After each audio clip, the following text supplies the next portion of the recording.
7 бөлім. Су тіршілік көзі. Сабақтың тақырыбы сан есім. Оқу мақсаты: мәтін мазмұны бойынша сұрақтарға жауап беру. Бас әріп пен кіші әріптің биіктігін, мөлшерін сақтап, көлбеу, үзбей және біркелкі көркем жазу.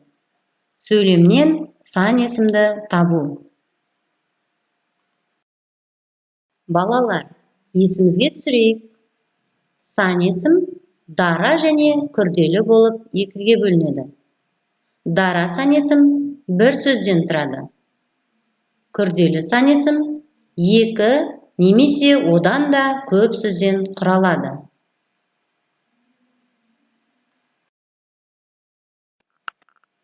Балалар, оқулықтағы 26-шы тапсырмаға назар аударыңдар. Ертегі: түйе мен түлкі. Түлкі тоғайда түйені көреді. Денесі ойқы-шойқы, олпы-солпы екен. Осыдан бірдеңе түсіп қалар деп, алыстан аңдып жүреді. Бір күні түйе өзеннің арғы жағына өтеді. Оны бақылап тұрған түлкі: «Уа, түйе, су терең бе екен?» деп сұрайды. «Терең емес, дзеден ғана келеді», дейді түйе. «Дзеден ғана болса таяз екен» деп, түлкі түйе жаққа өтпек болады. Суға түседі де, арғы жағаға бет алады. Өзеннің ортасына да жетпей, бір батып, бір шығып, қақалып, шашалып, суға тұншыққан түлкі түйеге айғай салады. «Дзеден дегенің кәне? Мен батып барам ғой». Сенің дзең мен менің дзем бірдей ме? Әлін білмеген әлек деген осы», дейді түйе.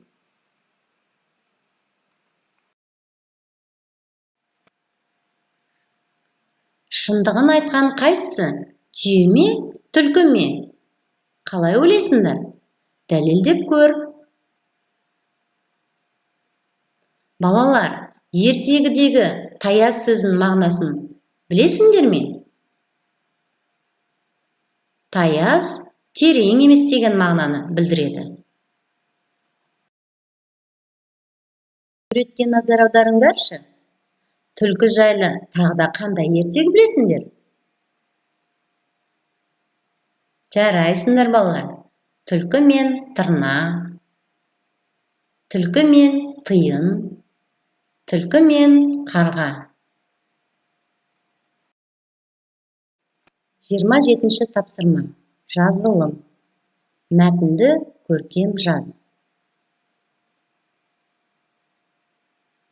Сан есімдерді тауып, олардың қай сөзбен байланысып тұрғанын айт.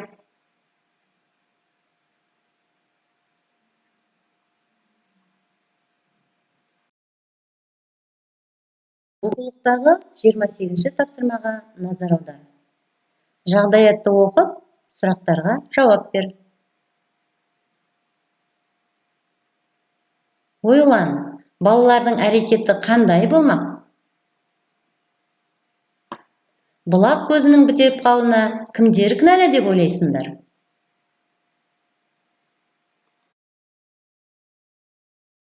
Үлгі дәптермен жұмыс. Жазылым. Балалар, берілген сөздерді сәйкестендіріп көріңдер.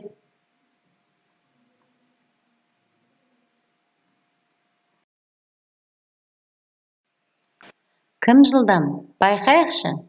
Сандарға қатысты 6 сөзді табыңдар.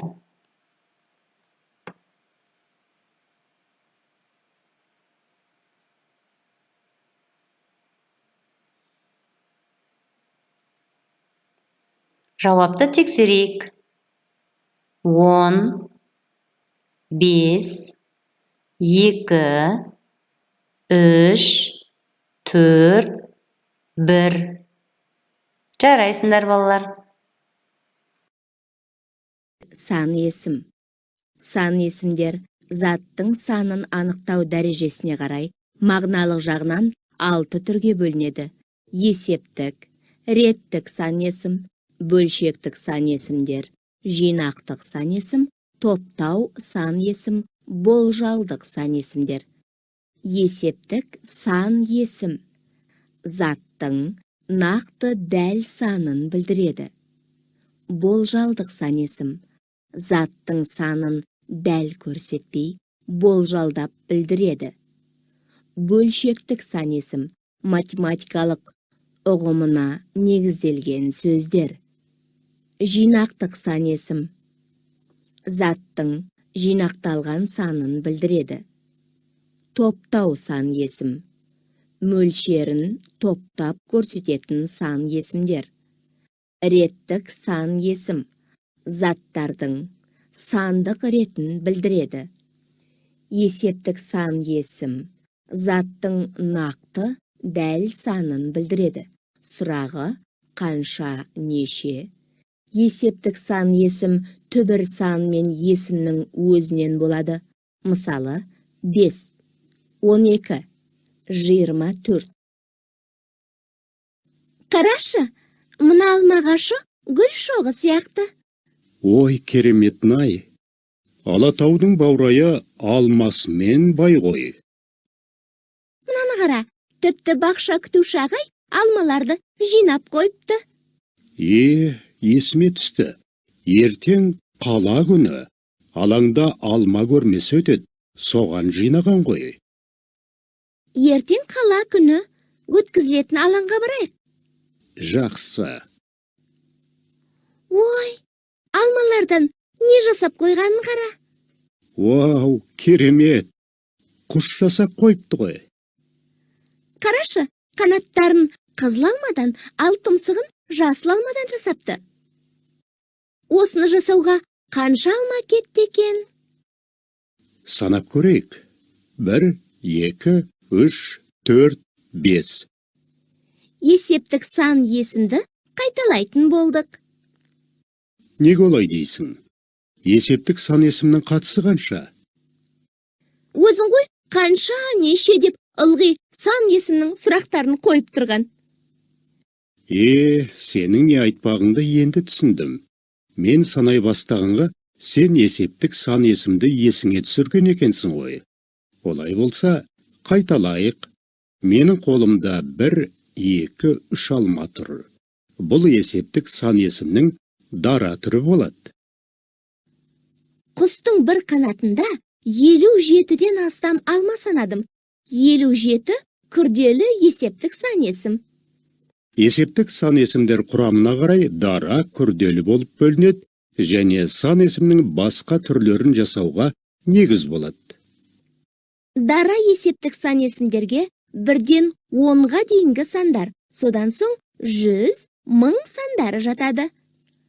Сара, сен есептік сан есімді өткелі көп болса да ұмытпапсың.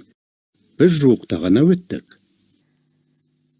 Бір рет тиянақты ұғып алсаң, оны ұмытпайсың.